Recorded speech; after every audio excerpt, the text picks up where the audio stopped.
সমস্ত আকাশটা কালো হয়ে মেঘের গর্জন হয়ে অঝরে বৃষ্টি ঝরেছিল সেই দিন। মাননীয় প্রধানমন্ত্রী শুধু কেঁদেছিলেন, হাত তুলে কেঁদেছিলেন, আমরা সকলেই কাঁদছিলাম। চমৎকার বিকেল বেলায় আমাদের দেশের একজন প্রাচীন কবির একটা কবিতার লাইন মনে পড়ল। আপনাদের প্রিয় নেতা নিক্সন চৌধুরীর বক্তব্যের প্রেক্ষিতে তিনি বলেছেন যে নানান বরণ গাভীরে ভাই একই বরণ দুধ, জগৎ ভ্রমিয়া দেখিলাম একই মায়ের পুত। অতএব ভাই তো অবশ্যই, আর আমরা তো বাঙালি, এই বাংলাদেশেরই সন্তান। আজকের অনুষ্ঠানে উপবিষ্ট আমার স্নেহভাজন ছোট ভাই, গণমানুষের নন্দিত এবং ভালোবাসায় সিক্ত নেতা নিক্সন চৌধুরী, মিডিয়া সাংবাদিক ভাই ও বোনেরা এবং এই তিনটি উপজেলার বিভিন্ন চরাঞ্চল থেকে আগত মানুষের যারা এসেছেন, সকলের প্রতি আমার শ্রদ্ধা নিবেদন করছি। আমি নিজে, আমার বাড়ি সিরাজগঞ্জ জেলায়।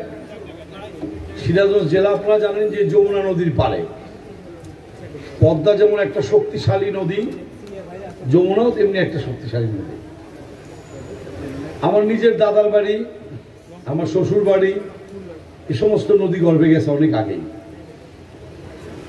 অতএব নদী ভাঙা মানুষের যে কি কষ্ট এবং কি দুঃখ, সেটা আমি নিজে হারে হারে জানি।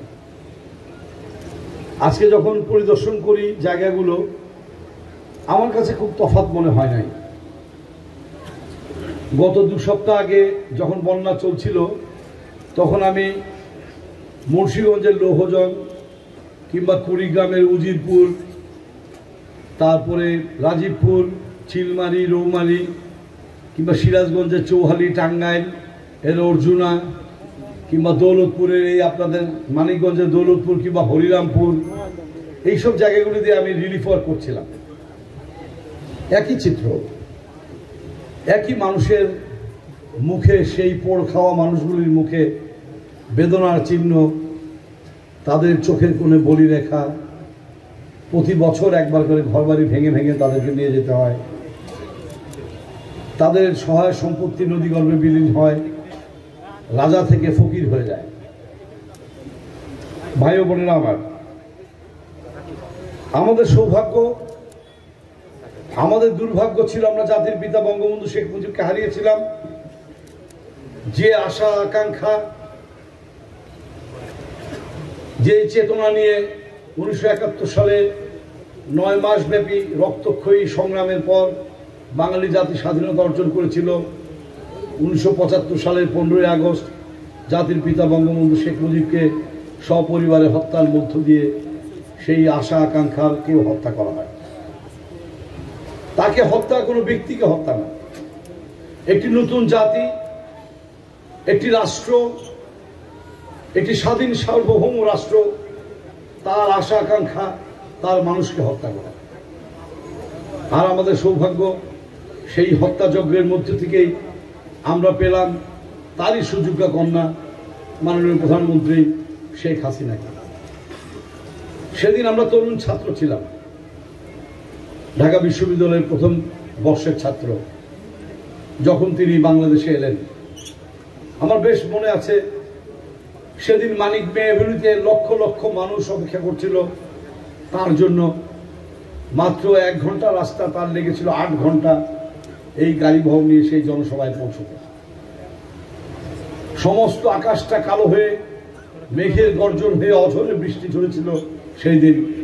মাননীয় প্রধানমন্ত্রী, জাতির পিতার কন্যা, শুধু কেঁদেছিলেন, হাত তুলে কেঁদেছিলেন, আর সেই কান্না আকাশ থেকে ঝরে পড়ছিল এবং আমরা যারা উপস্থিত ছিলাম আমরা সকলেই কাঁদছিলাম।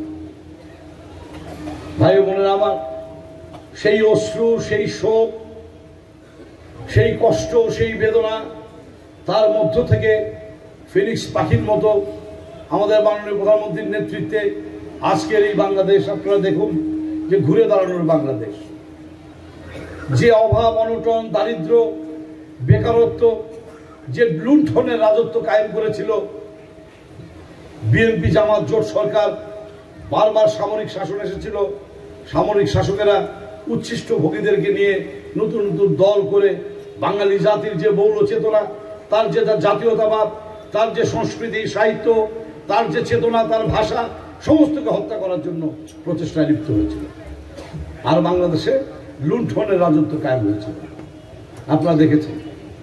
আমি বলি সেই ভস্যের মধ্য থেকে, সেই ছায়ের মধ্য থেকে ফিনিক্স পাখির মতো, সেই আপনার প্রাচীন পুরাণের মিশরীয় উপকথা, সেই ফিনিক্স পাখির মতো ছায়ের মধ্যে থেকে বাংলাদেশকে আবার তিনি নিয়ে এসেছেন আজকের এই জায়গায়।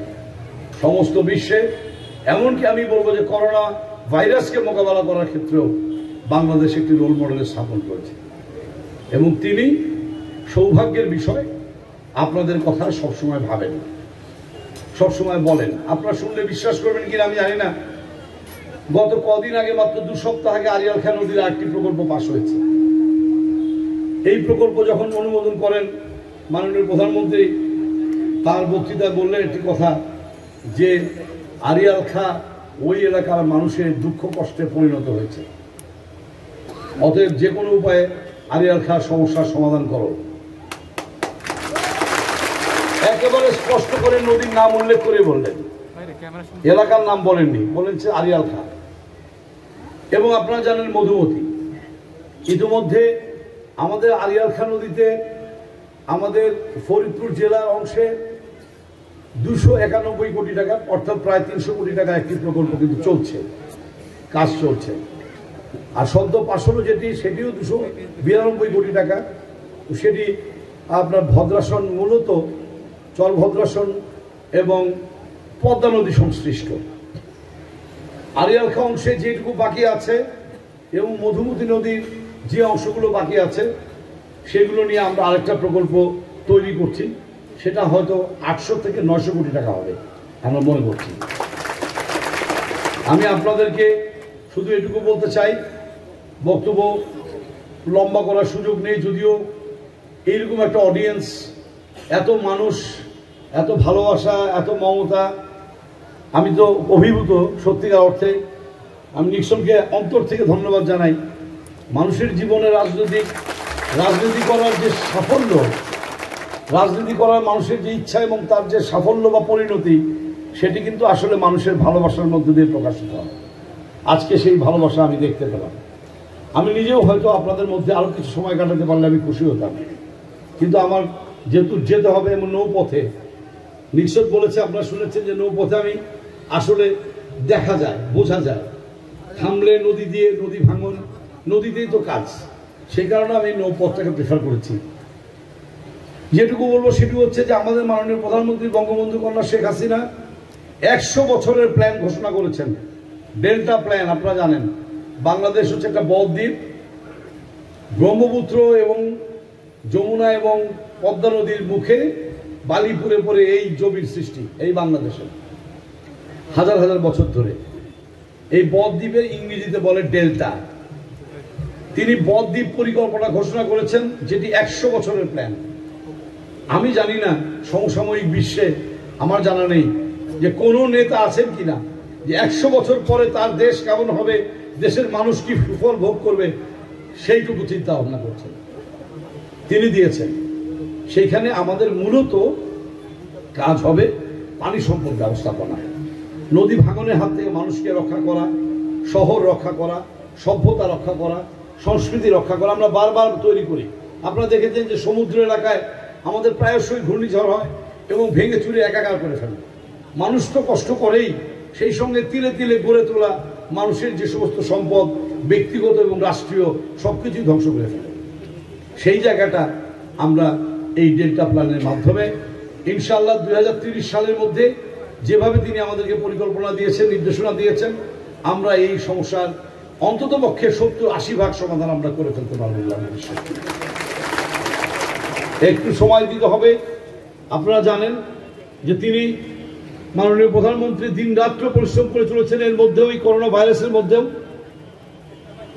তিনি পরিকল্পনা দিয়েছেন, অর্থ বরাদ্দ করছেন। গরিব দুঃখী মানুষের প্রতি সবসময় তার একটা দৃষ্টি আছে। সেটাই হচ্ছে আমাদের সবচেয়ে বড় শক্তির জায়গা।